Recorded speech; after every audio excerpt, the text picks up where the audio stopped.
Okay, today we're looking at lesson 3, which is part 2 of what we can do with functions. We're looking at multiplying functions, or the product of two functions. So today we get to look at that same table of values and identified by f at x and g at x. And we're going to take those y values and multiply them. So we can do that from the table of values. You could also do that from the graph, but it requires actually creating a table of values. So we'll use the table of values, which is to our advantage.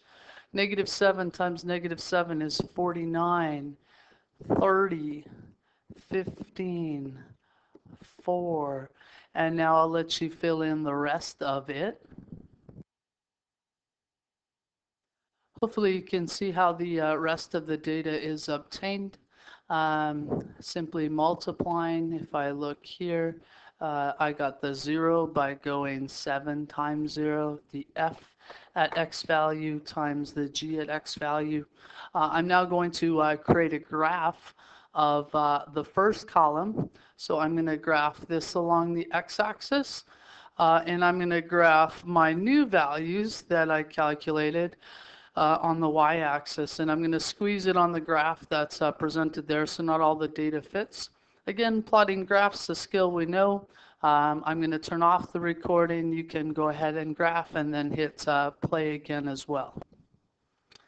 So I've created my graph, plotted the points that fit, and indicated that the graph continues on for infinity.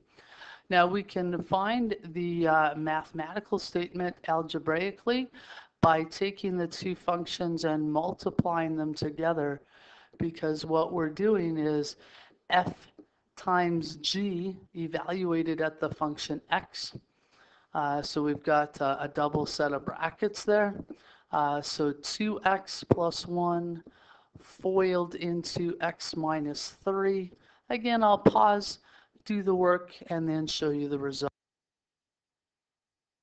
So FOILing out results in 2x squared minus 5x minus 3. You can graph that on your graphing calculator. It should show you the same table of values that we created. Domain and range, nice statements to practice. X is considered an element of the reals. Y is also an element of the reals, but it's going to be restricted because the y values will always be greater than or equal to -6. I could actually evaluate this function at 8 in 2 different ways. I can plug into C, so I'm going to do that. So FG at 8 means 2 times 8 squared minus 5 times 8 minus 3, and that should generate 85 for you. I could also have evaluated, and it's a little bit smaller, f at 8 and g at 8, and then multiply those results.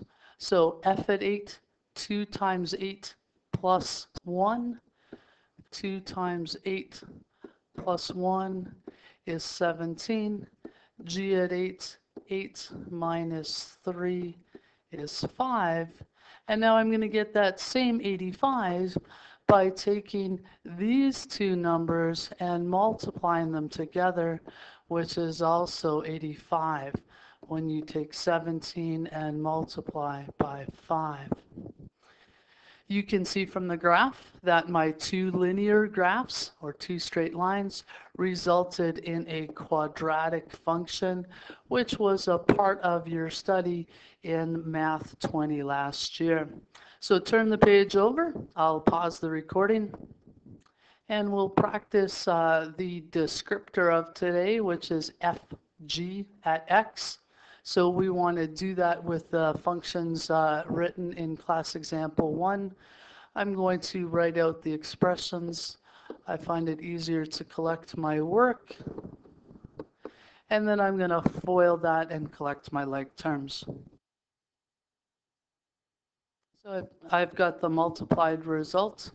3x minus 17 root x plus 10 But I think what I learned from the last one to answer the other double I in this question right here is I'm going to evaluate F at 49 and G at 49. I think that's going to be a little bit quicker. 3 times the square root of 49 minus 2. That's 3 times 7 minus 2, which is 19. And G at 49 is root 49 minus 5, which is 7 minus 5, which is 2. And now I can find that product of FG at 49 by going 19 times 2, which is 38.